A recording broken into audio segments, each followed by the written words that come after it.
Desmond Ridder is trending in the right direction, and the next few games will help decide his long-term fate with the Falcons. You are Locked On Falcons, your daily Atlanta Falcons podcast. Part of the Locked On Podcast Network, your team every day.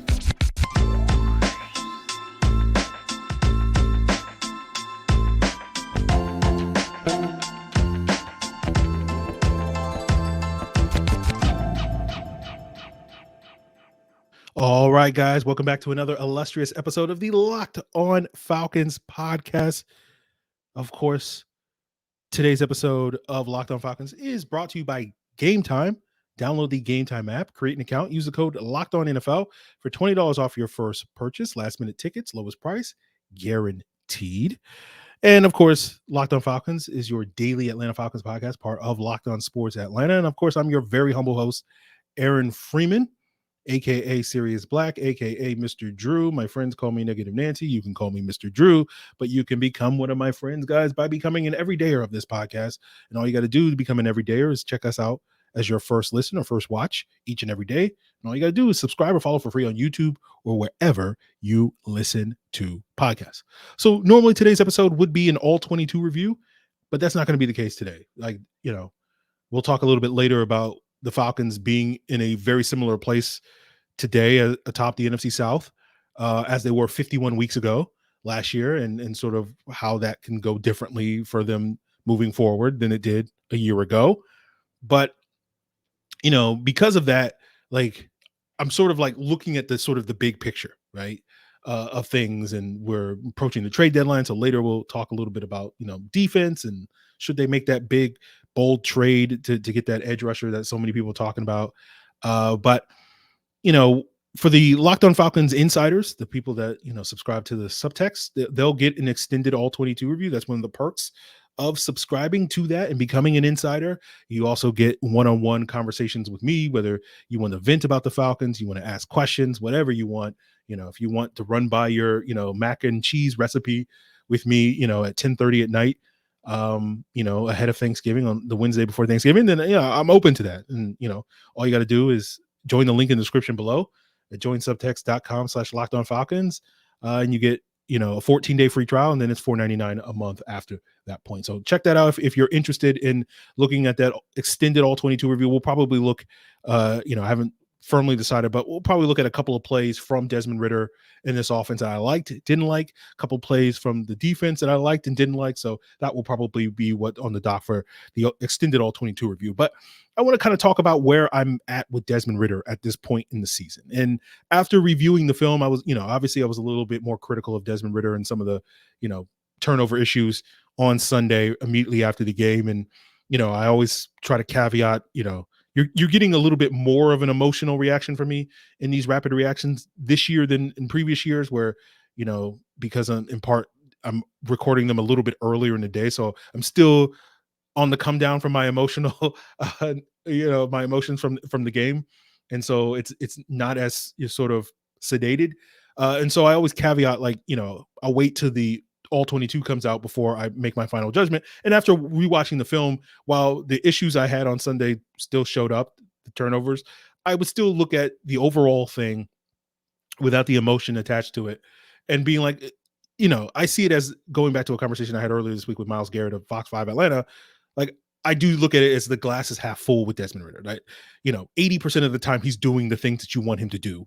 And we just got to clean up the other 20%. And I don't know if you can clean up all of the 20%, but if you can get that to 90% of the time, and hopefully that 10% isn't turning the ball over, then we're potentially cooking. And it goes back. Part of the reason why I think he's trending in the right direction goes back to something I mentioned immediately after the London game on the Discord. And I was talking about how you sort of talking about at that time Ridder's potential regression, and trying to make it analogous to a simplified way of looking at the play calling, and why the play calling, at that time after the Lions game, after the Jaguars game, got a lot of criticism, and I kind of defended Arthur Smith, and this was part of the reason why. And I'll just read you what I wrote on the Locked On Falcons Discord if you want to join it.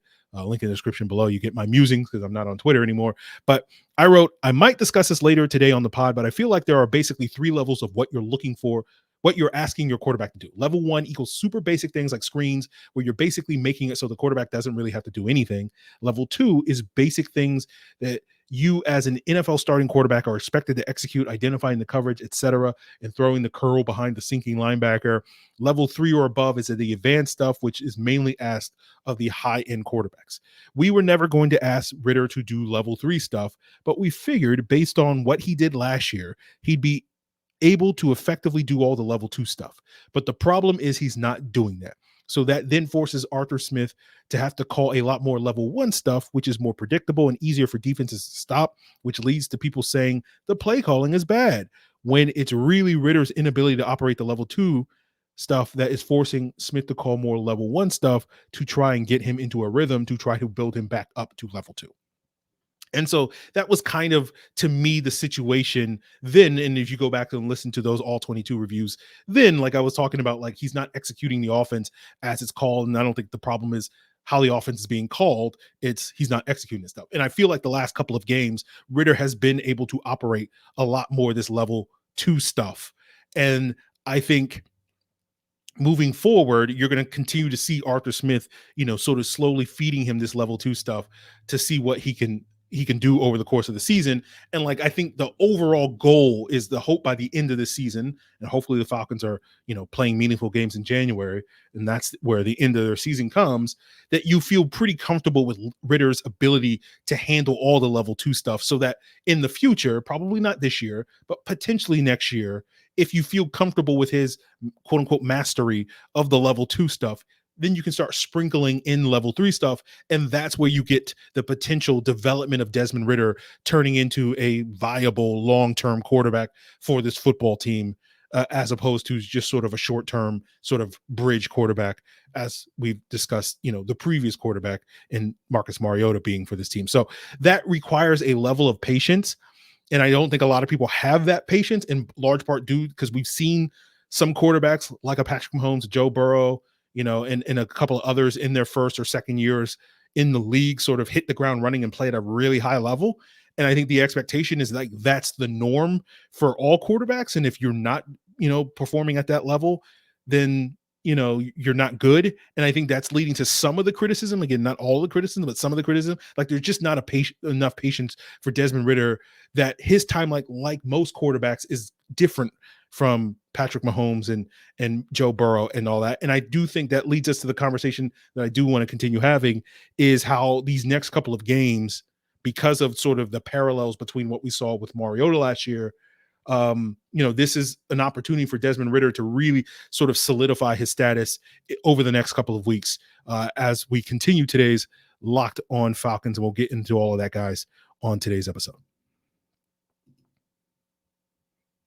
But first, guys, I want to tell you that buying tickets to your favorite events shouldn't be stressful, and Game Time is making it easy to find all the tickets to your sports, music, theater, comedy near you. Killer last-minute deals, all-in prices, views from your seat, and their best price guarantee. Game Time is taking the guesswork out of buying tickets. It's the only ticketing app that's going to give you complete peace of mind with your purchase. You can see the view from your seat before you buy, so that you know exactly what to expect when you arrive. You got all-in prices, so there's no hidden fees. You can buy in seconds with 2 taps, right? And it takes the guesswork out of buying tickets with Game Time. Just download the Game Time app, create an account, use the code LOCKEDONNFL for $20 off your first purchase. Terms apply. But again, create an account and redeem code LOCKEDONNFL for $20 off. Download Game Time today. Last minute tickets, lowest price guaranteed.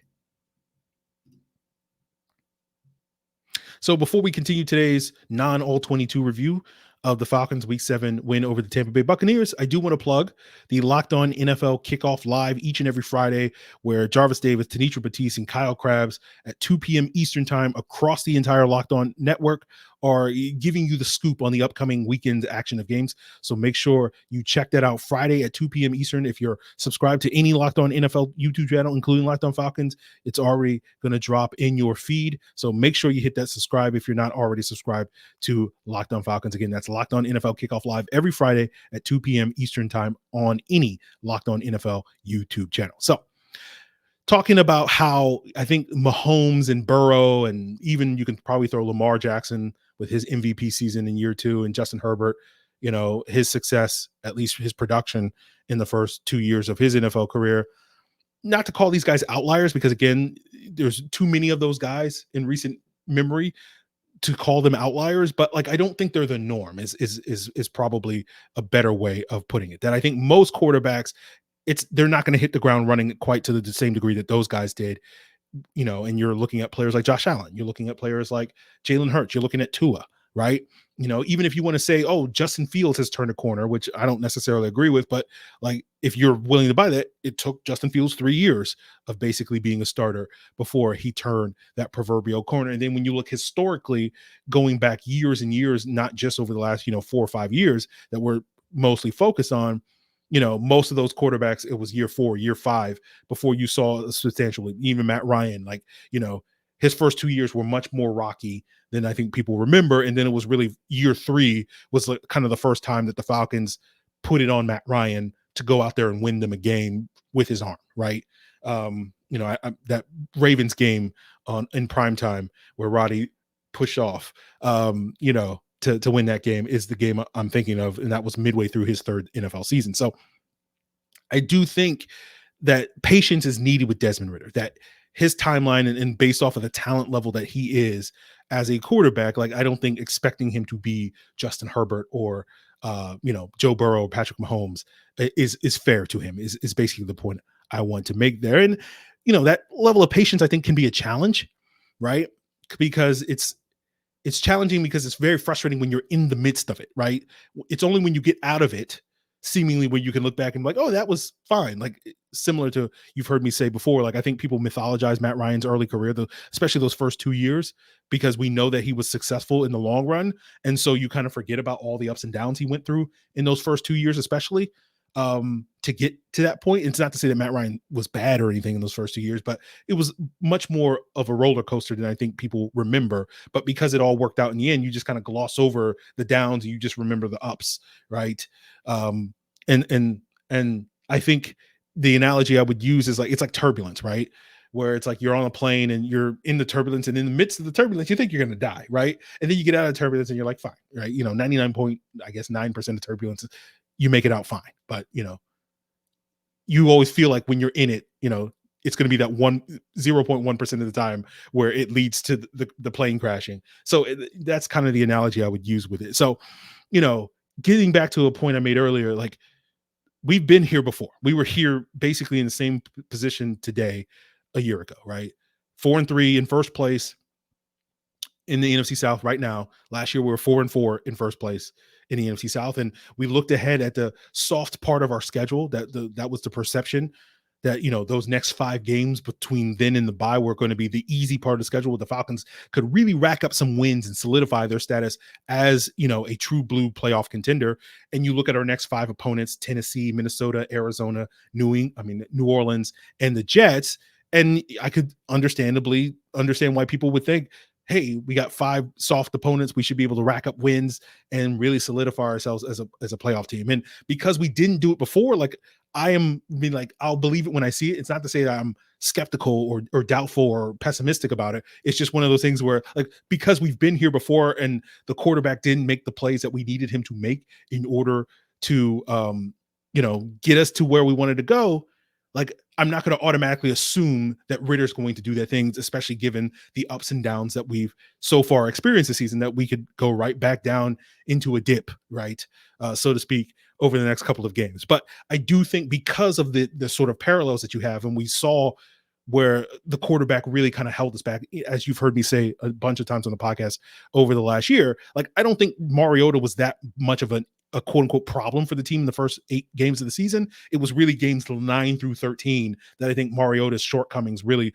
sort of held the team back. I felt like most of their shortcomings in the previous 8 games were mostly because the Falcons didn't have enough confidence in their offensive line to play a certain style of offense, not because they didn't have enough confidence in the quarterback, but I think around midseason, they started gaining confidence in their offensive line, and then the quarterback shortcomings, he didn't necessarily make the progression.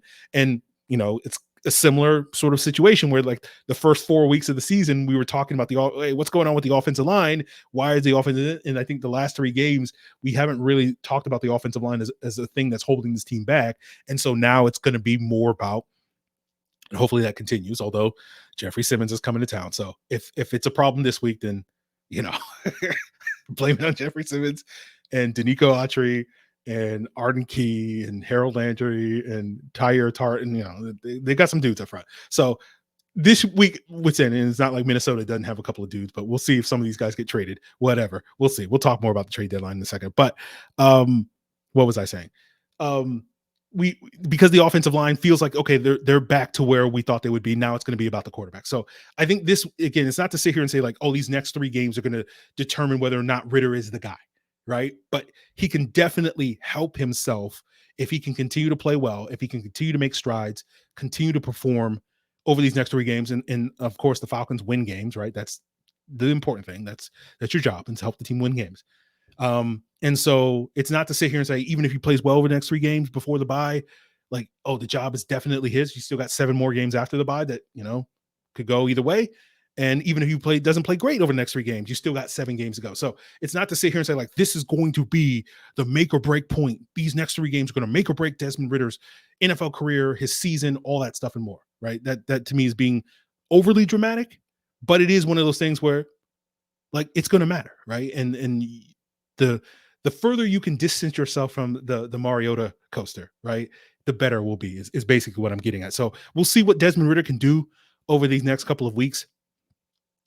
I'm somewhat optimistic because we've gotten 3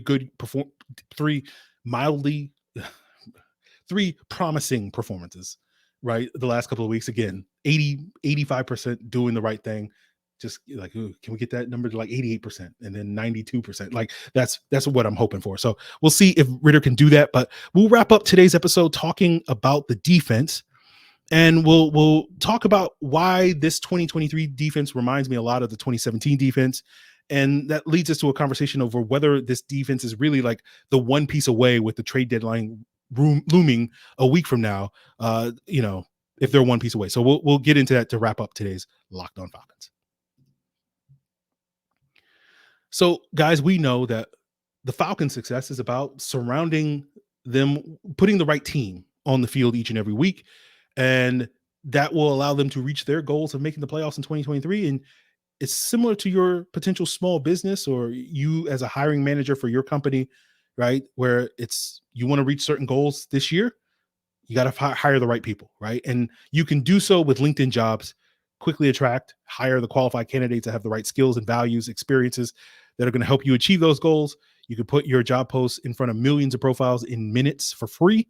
And you can also have easy screening tools, like you can screen and rate applicants based off of the job qualifications that you're looking for, all in one platform. It's why small businesses rate LinkedIn Jobs #1 in delivering quality hires versus leading competitors. LinkedIn Jobs is going to help you find the qualified candidates that you want to talk to faster. Post your job for free at linkedin.com/LockedOnNFL. That's linkedin.com/LockedOnNFL to post your job for free. Terms and conditions apply. So many of you have $10 in your pocket right now, and you would love an easy way to turn that into $250, and you can with Prize Picks, the most exciting way to play daily fantasy sports. All you got to do is pick 2 or more players, pick more or less on their projected stats, and the more entries you make, the more money you can win, up to 25 times your money, right? I love Prize Picks. It's quick, it's easy. It's just you versus the projections, not you versus any players, right? You just go more on Bijan or less on Bijan, depending on, the last couple of weeks, you probably were better off going less, but he's due. So go more this week or whatever, right? And that's going to help you turn 10 into $250. Or don't take my advice. Probably best advice I can give you is don't take any of my betting advice. But go to prizepicks.com/LockedOnNFL and use code LockedOnNFL for a first deposit match up to $100. That's prizepicks.com/LockedOnNFL and use promo code LockedOnNFL. Prize Picks is daily fantasy made easy. So let's talk about defense, and I'll give you I'll tell you up front, I'm going to nitpick a little bit, right? It's going to be very nitpicky for the remainder of today's episode. I want to say I do like this defense. They're certainly the stats are backing up that this is the best Falcons defense that we've had in well over a decade at this point in time. You know, they've obviously kept this team in every single game and allowed them to be in a position in the fourth quarter to win every single game. And that was kind of the thing we were hoping for with the improvements made this offseason. And 90% of the time when this team has needed to get a stop, they've gotten a stop from this defense. So this defense is absolutely clutch. I don't know if that means that it does mean that they're good, but I don't know if that means that they're great, right? Because it kind of reminds me of the quarterback that leads the league in game-winning drives is also clutch, but like when you look back at recent years, is not always like the greatest quarterback. Like, for example, Desmond Ridder leads the league currently in game-winning drives in 2023. Last year it was Kirk Cousins. The year before that, it was washed Ben Roethlisberger, and Derek Carr with the Raiders was number 2 in 2021. In 2020, it was Ryan Tannehill with the Titans, and Derek Carr was number 2. And you look at that list of quarterbacks, and you're like, yeah, these are all capable, decent, good, whatever you want to say. You know, we're talking Raiders Carr, not Saints Carr. Saints Carr is absolute garbage. At me, Ross Jackson. But you don't look at those quarterbacks and you think, man, these are great quarterbacks. It's like, yeah, they do the job, but like, you know, that's kind of how I feel like this defense is, right?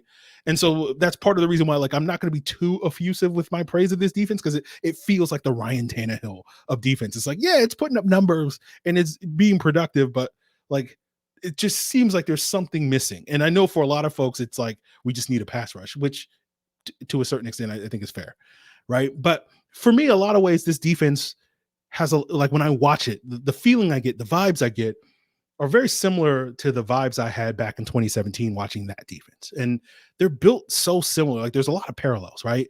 The strength of that 2017 defense, just like the 2023 defense, to me is the secondary and their ability to man up, you know, pretty much any offensive group of weapons, right? And then you had like a front that was built off of like 3 sort of really good players, right? And then it was 2D tackles and Grady Jarrett and Dontari Poe, and then kind of like inside outside guy and Adrian Claiborne. And now it's like 2D tackles and David Onyemata and Grady Jarrett, and in an inside outside guy and Calais Campbell. And whether, you know, whichever group you think is better, like I probably feel like the 2017 unit was better as a pass rusher, just purely pass rushing in terms of reliably getting to the quarterback. But regardless, let's say it's a wash.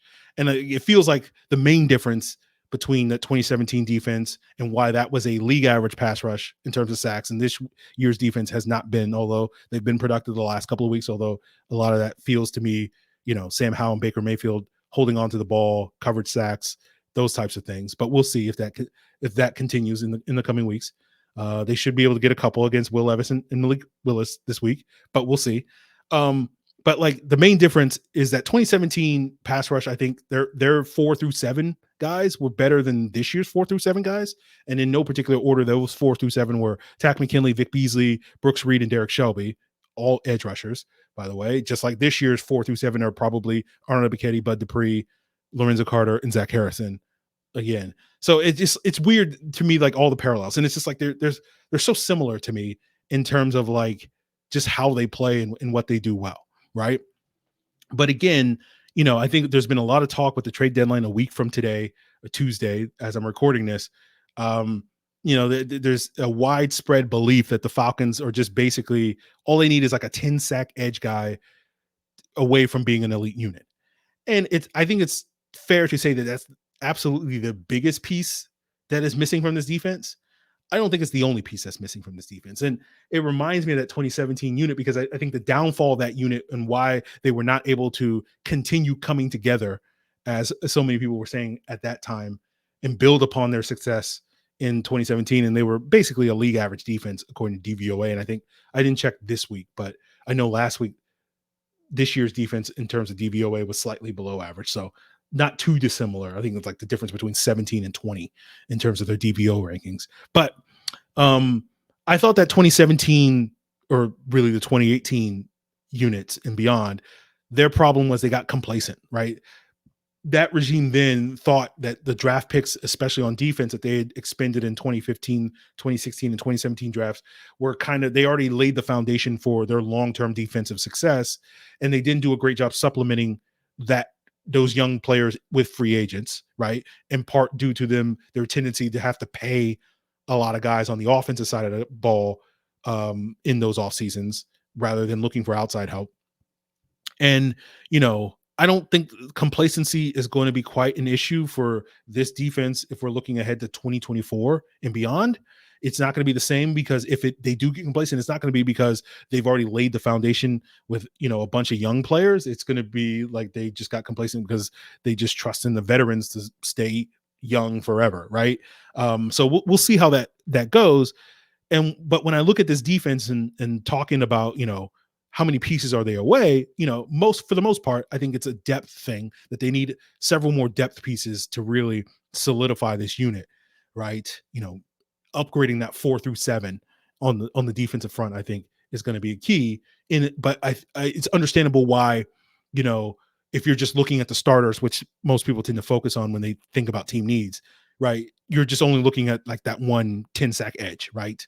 But we'll see how age, attrition, and injuries sort of affect this defense beyond the season, because that was kind of the thing that contributed to the downfall of the Falcons defenses past 2017. Injuries a lot, not so much age, injuries and attrition. But so we'll see how it affects this year.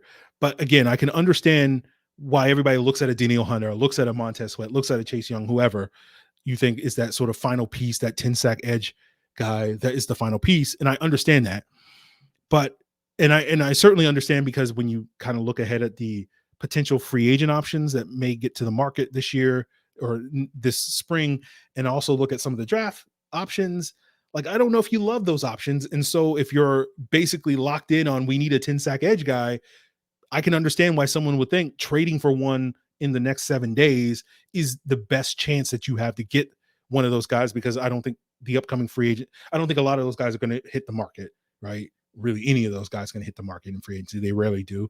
And then I don't know if there's that many of those guys in the draft that at least are going to, fit this defense, be the bigger edges that this defense tends to like, right? You can find some 240-pound guys that have that type of potential, but we're looking for like 270-pound guys that can do that. So, that's the challenge that the Falcons face. And so I think that's led to a lot of people being desperate. And so, as I said, like, I feel like that edge is the biggest or most important piece of like the 6 pieces that they need to add, right? But they still need to add 6 pieces. And like the other 5, again, we're only halfway through the season, or not even halfway through the season.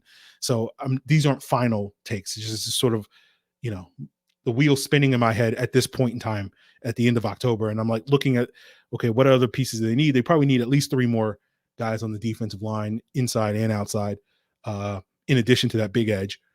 Probably another good depth piece at outside cornerback, and probably another rangy safety, just at least in the event that, Jeff Okudah and Jesse Bates go down. Like, you don't really have solid options to replace him, as we saw with Trey Flowers.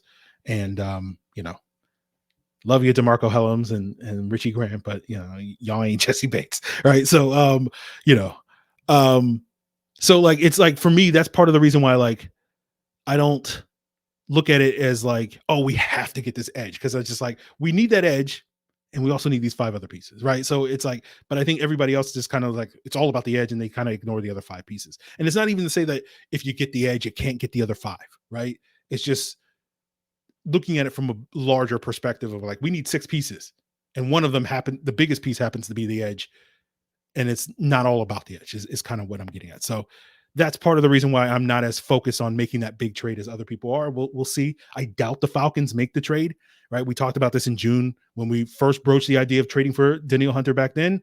I just don't see the Falcons paying the contract for these guys, after making such a trade, that they would have to. And it goes back to what we talked about leading up to free agency, which is I don't see the Falcons going outside their organization and paying a guy more than what they're paying Grady Jarrett, which is $16.5 million a year, right? I could see someone inside the organization getting that type of money. AJ Terrell, I'm looking at you, but someone outside the organization, like they have to truly believe that like that's a Jesse Bates type of building block. And again, they only paid Jesse Bates $16 million, right? So like to me, there's a cap on. And if you trade for one of these, like we saw this last year with Dolphins giving up a first for Bradley Chubb, then they went in and paid him $22 million. And so if you give up value for one of these, you know, a Hunter or Sweat or whatever, it's going to push up that price tag. And I just don't think the Falcons are going to do that, but I could be wrong, right? Wouldn't be the first time, be like the fourth time I've ever been wrong about things. So that's it, guys. Tomorrow will be a crossover Thursday previewing this week 8 matchup with Locked On Titans. Continue to make Locked On Falcons your first listen. Check out Locked On NFL as your second listen. Appreciate it, guys. Till then.